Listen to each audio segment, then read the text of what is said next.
Good afternoon, everybody. Thank you very much for joining this session, which I called in my wisdom, ASB and the new normal. It's perhaps a sign of the times that when I decided on the title for this session a couple of months ago, I had no idea what the new normal was going to look like. Also, another caveat, if I may, the current restrictions that we're under are only scheduled, as I'm sure everybody's aware, to last, as we're speaking, until the 2nd of December, although we know that may well change. If I can draw your attention, please, to the question and answer, the Q&A function that should appear on the screen. If you'd like to post any questions on there, perhaps as we're going, or there'll be a bit of time for questions at the end, I will get to those if I can. And if there are any that I need to come back to afterwards, I will do so. So 2020, a recap of maybe a year to forget.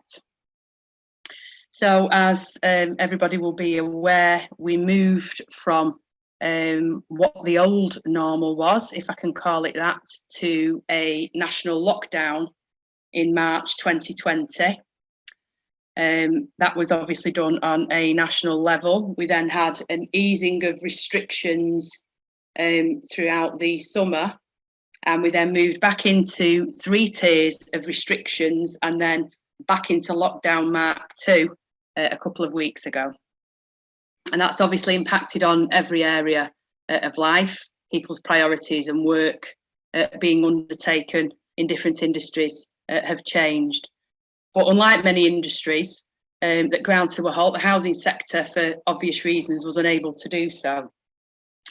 And the way that services are being delivered might have changed and have necessarily had to change, but the key point is those services are still being delivered to tenants.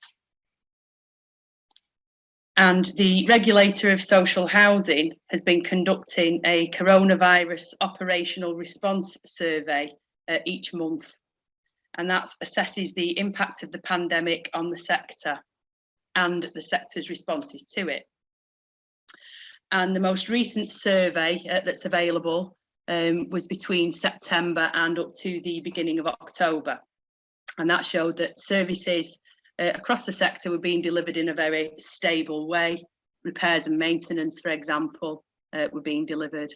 And really, duties to tenants obviously remained, and that housing providers had to adapt and offer more services remotely.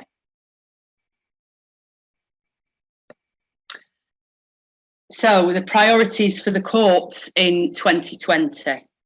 Well, these were initially considered during the first lockdown, and these have been kept under review throughout 2020.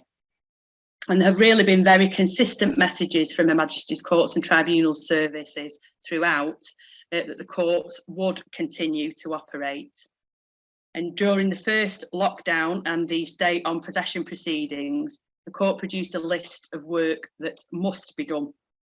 And it was really very noticeable that antisocial behaviour and committals, arrests for breaches of injunction, were on that list as work that had to be done.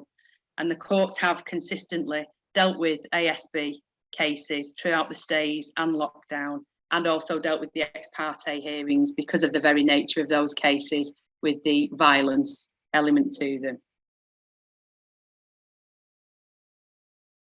So I've mentioned that antisocial behaviour, possession related cases were the subject of a stay. So I just wanted to take a bit of a look at how antisocial behaviour was tackled when the option of possession was taken away. And really, in my experience, lots of housing providers will look to try other interventions in any event before they look at possession. But that's a very different prospect from having the prospect of possession proceedings taken away altogether. And that was what the sector was faced with for 6 months of this year. And what that really led to was large numbers of injunctions, new injunctions, amendments to injunctions, exclusions being sought, and extensions to existing injunctions, while possession claims were stayed and there was really no other option.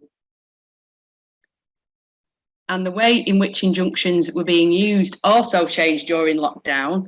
And I have to give a name check here to my colleague Amy Sturton, who was recognised in the national press for obtaining the first reported COVID injunction. I'll say that in inverted commas. And that was reported on the 27th of March 2020.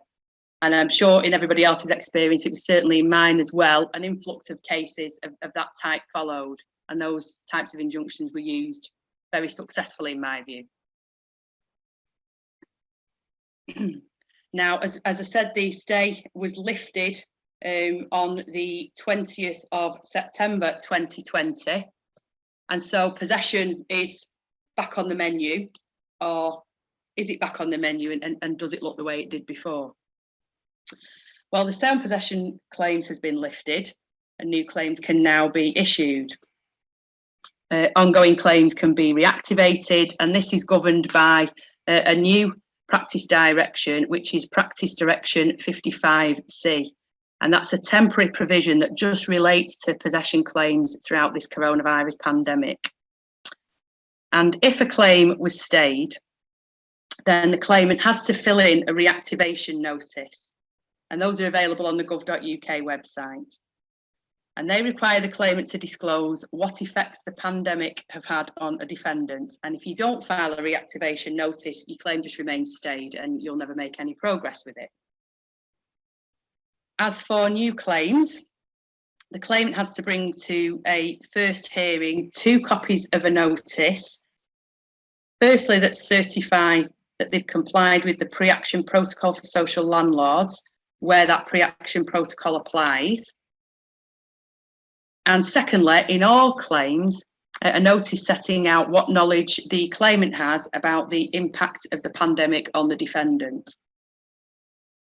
And also, both of these notices must be served on the defendant not less than 14 days before the hearing.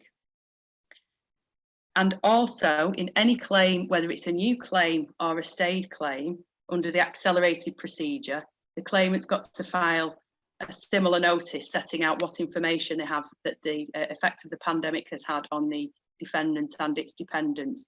So the court is really looking here to take a view almost instantly about the effect of the pandemic on cases so that it can assess these at the earliest opportunity.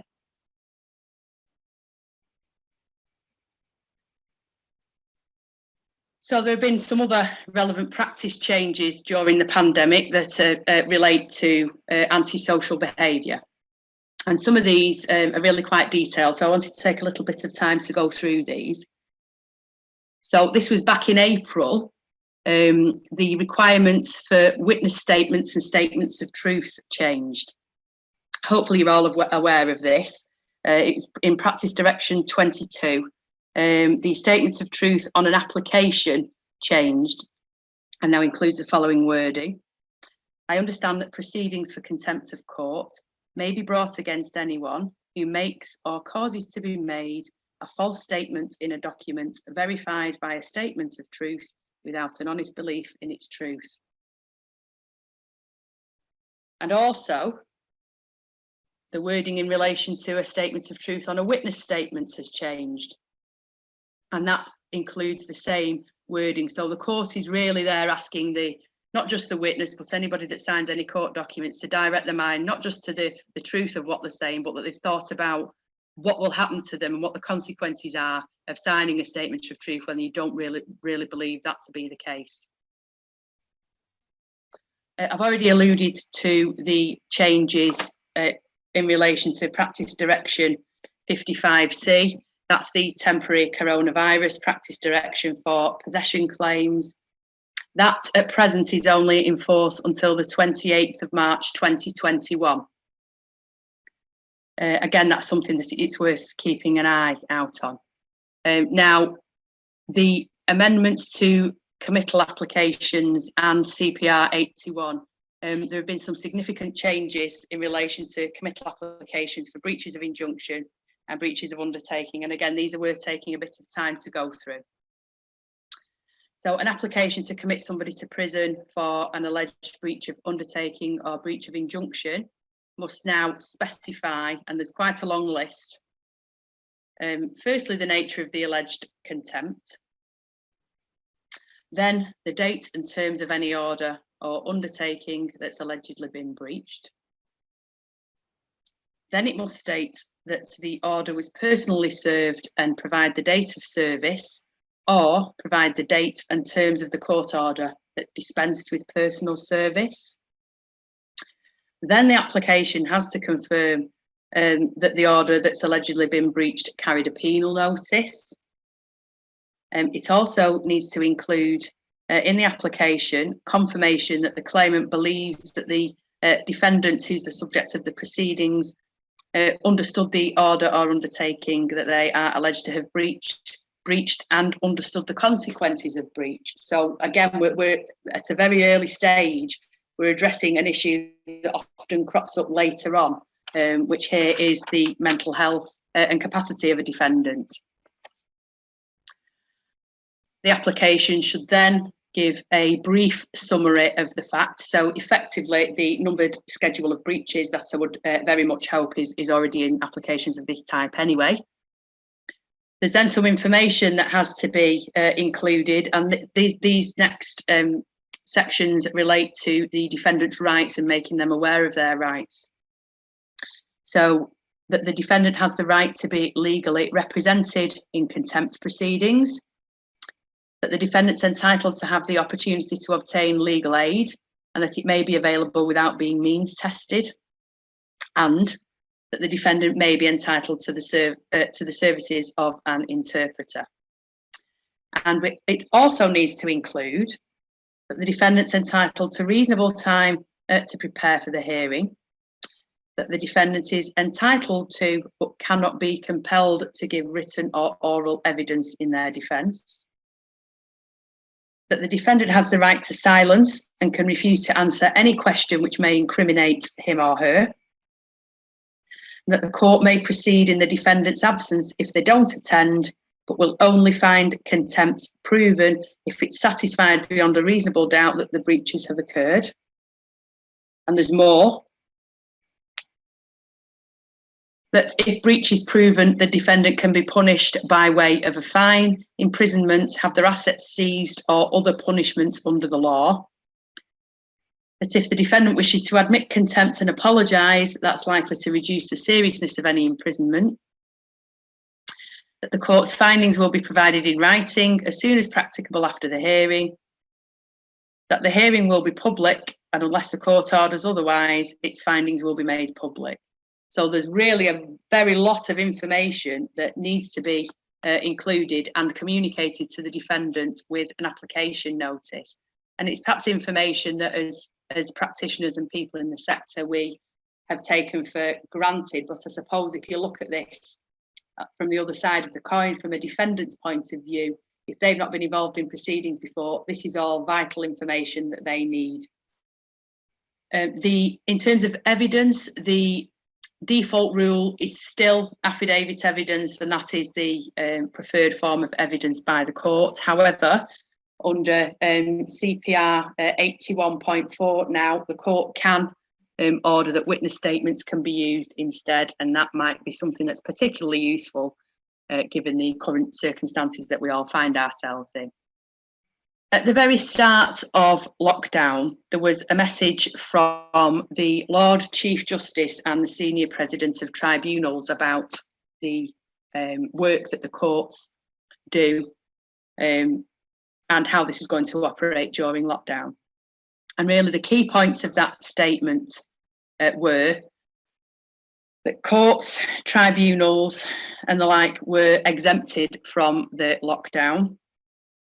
The statement designated the legal profession, parties to proceedings, jurors, witnesses, judges, magistrates and court staff to be key workers.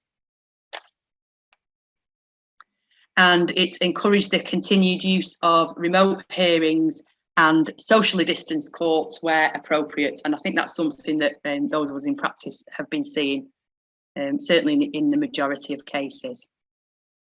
So what does the new normal look like? Well, I don't know whether I should have renamed this slide to today's normal, because who knows what tomorrow's normal will look like. I would argue that the definition of antisocial behaviour has altered and perhaps been stretched a little bit during this pandemic. And I think we've seen some very novel uses of the ASB Crime and Policing Act 2014, where breaches of the COVID guidelines and restrictions have been used in a way so as to demonstrate nuisance and annoyance to people. There's also been a heightened sense of risk of harm for individuals, perhaps people who've been shielding, people who are in those higher risk groups.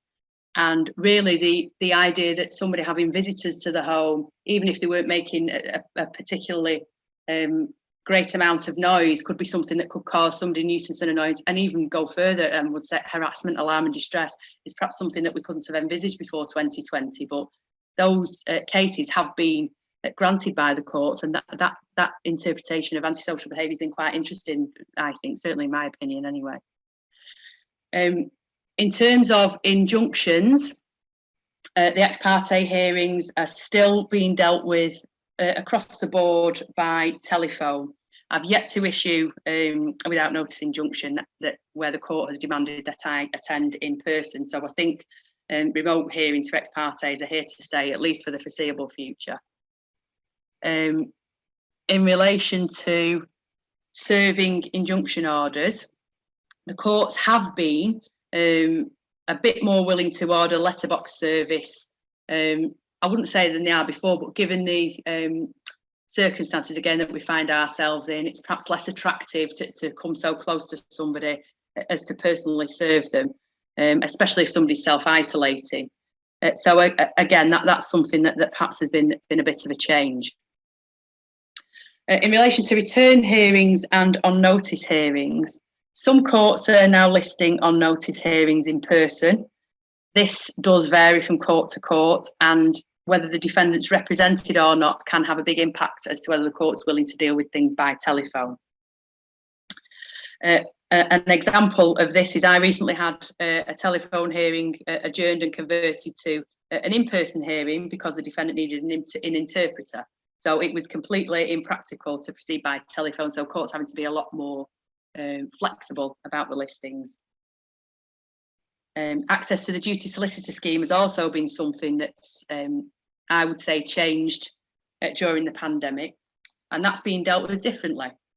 So some courts are providing lists of duty solicitor telephone numbers with notices of hearing to defendants and proceeding by telephone. Others are listing in person on duty solicitor day and having socially distanced COVID secure courts. Being able to change the listing of a case is something that's now a priority, perhaps more so than it's ever been before, and in my experience was dealt with very quickly. So again, last week I had 3 telephone hearings. I had 3 hearings in one day, sorry, converted from in-person hearings to a telephone hearings because parties were either self-isolating or had positive tests. And that's something that's being dealt with, as I say, picked up and dealt with as being urgent, and the courts are dealing with it in a very practical and pragmatic way. So the new normal for arrests and committals, not as much has changed in my view. Most of these have been being done in person, no, not all of them.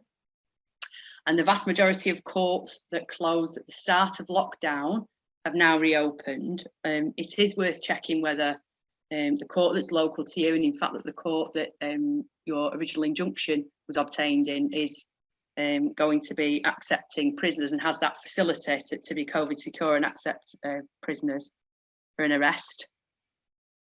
Local police forces, I've also found, sometimes have their own policies in relation to their arrest priorities during COVID, and some really try very, very hard not to take prisoners to the police station that don't need to be processed and interviewed and where PACE doesn't apply.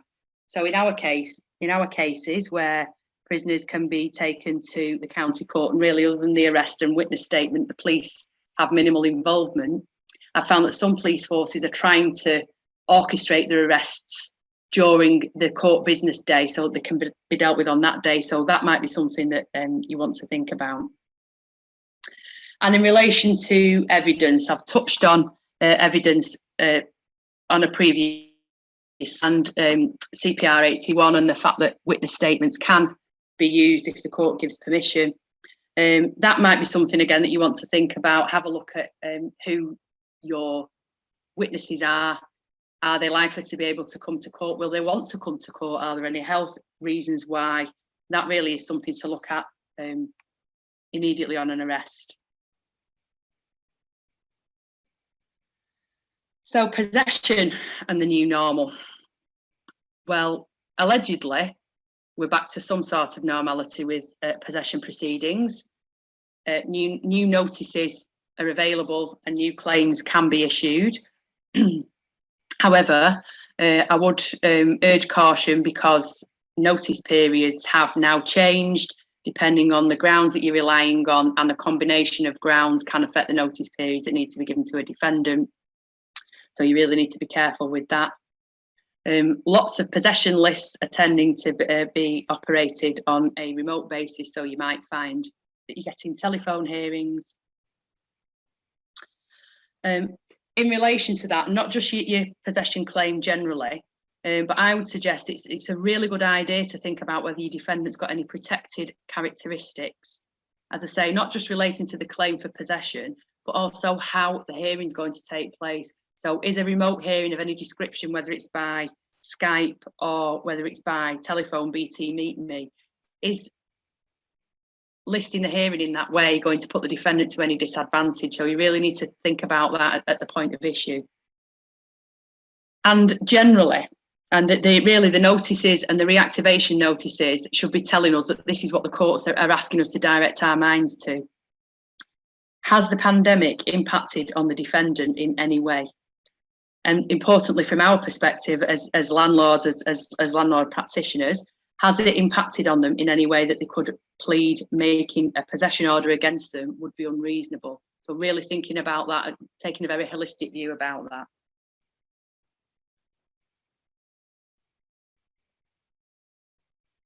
So I said not quite normal, and that's because we can get so far down the line now with possession claims. So we can issue claims, we can reactivate stayed claims, you can get possession orders, but evictions won't be taking place until the 11th of January. And there were regulations laid yesterday and came into force today. And they really only confirmed what the Lord Chief Justice had said in letters to courts and how bailiffs should be dealing with evictions. Now, that isn't a blanket ban on evictions. There are some exceptions. Trespassers, ground 7A cases, ground 14 cases, ground 14A cases. There are other exemptions as well. However, if there are substantial rent arrears, that can be a reason for the bailiffs to say no. They won't come and execute the warrant. I've also been told anecdotally by a number of individual courts before the national lockdown that any courts in Tier 2 and Tier 3 had risk assessed bailiffs going to evictions, and they were just simply not going to go ahead. They weren't going to list them until the new year. So we can certainly ask for evictions if you can fit your case into one of the exemptions that I mentioned, and as I say, there are others, but be prepared for questions to be asked by bailiffs' offices as to whether you actually fit into the exemptions or not, and also for there to be other issues in relation to any future tiers restrictions that may or may not come in after the 2nd of December. So finally, what's the future of antisocial behaviour? Well, we know that the amendments to notices and notice periods under the temporary coronavirus practice direction 55C are just that, they're temporary, and they'll come to an end in March 2021, at least for now they will. The courts are approaching listing differently at the moment, and the differing approaches of the various courts that we practice out of has really underlined the fact that this is left up to the judicial discretion of the designated civil judges for those areas. And I think that's being done deliberately, because I think the feeling is that those judges in those areas know their areas best and their court users best, and so are best placed to decide what's in the interests of justice for their local courts. For me personally, the pandemic's highlighted how courts can make use of technology that was already there. It wasn't as if there had to be a mad scramble for all these new wonderful systems to be put in place. The facility to do hearings by BT Meet Me, Skype, have always been there. They just weren't being used. I wonder whether it will continue or not. It certainly saved people money. I would say it saved the court money and time. But much like everything else in 2020, I certainly wouldn't like to put money on it, and only time will tell. That's everything from me. That is just an overview, as I say, of ASB and the new normal. I'm going to have a look at the question and answer. So I've got a question here. If ground 14 is exempted from evictions, can bailiffs refuse? The answer is they shouldn't be refusing. And it is technically, it's an exemption. I think where the issues might lie is because we are still in the middle of a global pandemic. If that court decides, if it's taken out of the national restrictions and then put into, say, a tier 3. So where I'm based in Greater Manchester, we were in tier 3 before we went into national lockdown, and there's a very good chance, certainly on the figures that I've seen, that I think we'll go back into tier 3 again. Whether there's a health and safety risk assessment that particular court does that says we're not sending our bailiffs out under these circumstances. And I'm not sure how far you'd get trying to challenge that sort of decision from the courts if they're basing it on the health and safety of staff. But it is an interesting question, and that's, again, I think time will tell in relation to that. So I've got another question here. Are we anticipating a permanent reduction in court fees if hearings continue remotely? The honest answer is, I don't know. We can certainly ask the question. I've never known the court put fees down. I've only ever known them put them up, to be honest.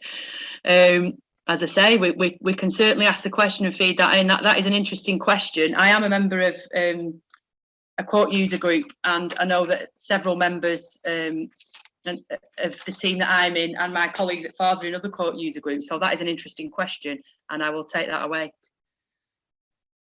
I've got a question here. Courts are still granting closure orders, making people homeless, so why can't evictions go ahead? If you mean in the magistrates' court closure orders, they are governed by a different regime than the civil courts. There are often tensions between the two courts that don't sit well with one another. That may be one. I've often wondered about the capacity rules that don't sit well with the two courts. So the criminal courts have completely different rules in relation to when somebody's judged to be able to understand and be accountable for their actions or not than the civil courts do. And I've had several defendants where they've been convicted of really quite serious criminal offences, faced prison sentences, and yet the civil courts say that they can't be held accountable for the behaviour because they don't have capacity. So that is a tension between the two courts, perhaps. I would be interested, while I've got the Q&A function open, whether anybody has had any eviction dates through, if anybody would like to share that. And if they have, how far into the future are they? Has anybody experienced any issues of the type that I've been told about? I've got a question here. What about the victims? I agree with you, and it's. I do wonder about the wisdom of blanket bans on things like evictions. I understand the rationale behind it, but when, as you rightly say, you've got people who are living next door to people who may have had injunctions. You know, you may have tried ABCs, you may have tried injunctions, they may have been to prison. But at the end of the day, if somebody keeps getting arrested, they're going to be released eventually, and wherever they're going back to. And short of trying to exclude them from their own home, which we know the courts are very, very reluctant to do, what's left? I agree with you, and I share your frustration about that. And that was certainly something that many of my fellow practitioners were also not very happy about, certainly on the landlord side. So I've just had a response from Louise. Dean, thank you, Louise. No eviction dates through for us yet. I've certainly not seen any. Thanks for that, Louise. And I think lots of courts are just processing the backlog now in terms of reactivated claims. They are supposed to be given priority if there's a way of prioritising cases. Reactivated claims really should be prioritised before new claims. Again, local court practices are very, very different. I've just had another one here from Wheatle, I think it is, waiting on an eviction date. Bailiff said they'll get back to us. Well, that is really positive, I would suggest. At least they've not said no to you. And again, I think the misunderstanding sometimes of the different courts and court staff. And at the end of the day, the courts, there is meant to be one county court, but they're all run by people, aren't they? And people interpret rules in very different ways. So we'll just have to wait and see how that pans out. But I can only foresee if courts don't get on top of these evictions, they're not going to go away. So we're just going to have backlogs forevermore if they really don't get a grip of this. I think we'll have a better idea if the national lockdown ends at the beginning of December and we find out what is then going to replace it. We might then have a better idea how courts are going to operate. And I certainly will be asking the courts that I practice out of, what are you going to do about evictions now? Because we know we can get injunctions, we know we can get people arrested, but that's not always the answer, is it? That's why we have that tool there, to be able to repossess a property when everything else has failed. So I think some thought really needs to be put into that. I'm just looking if there's anything else that I haven't answered. I've got a question here. Do all of these rules also apply to Wales? They are CPR rules that I've talked about. What I will do, if you want to leave your name and details, I will have a look and double check if there are any specific changes. Certainly the information from the Lord Chief Justice, that's the Lord Chief Justice of England and Wales. So I'll double check if there are any anomalies or any differences in the CPR that relate to Wales. If that's okay, if you'd like to leave your details, and I'll come back to you. Thank you. Thanks, Liz. There's a ground 14 issue, but other breaches, e.g. grounds 11 and 12. Would you use all grounds or rely on ground 14 only? I suppose that depends on the outcome that you're after, Louise. If you're after an outright order, then maybe. I mean, sometimes, and you'll know yourself, you'll issue for possession, but it might be that you want an SPO and you want terms, and there are specific terms that you've got in mind. So that will be a matter for you on a case-by-case basis, I would suggest. I'd just be very mindful if you're going to include other grounds, what notice periods are. As I say, if it's rent and there's substantial rent, particularly if there's rent arrears that have been accrued during the pandemic, are bailiffs going to evict for those? I mean, it is only until January. It sounds like a long time. Yes, thank you. I've just had an attendee post something about the bailiff activity until the 11th of January 2021, except in the most serious circumstances. So thank you for that, whoever's posted that. And again, the exceptions are the ones that we alluded to on the slide. There is a list of them. The regulations were only laid yesterday and came into force today. I think that is everything, unless anybody's got any other questions. I'll just see if there's anything else before. I think that's everything. Well, it's almost 4:45. I'm delighted that all of you managed to stay on the session for that long. I know it's not the best thing to do at the end of a hard working day, to listen to somebody speak. So thank you very much for that. I hope it's been useful. If you would like to fill in the survey that should be up on the screen now, please do. If there's anything that we can do that you'd like us to do, please let us know. Any other areas, as I say, that would be great. And I will leave you with that. If you want to make contact with us, please feel free to do so. My name and details were on the first slide. And I think we'll leave it there. Thank you very much for your time and for attending.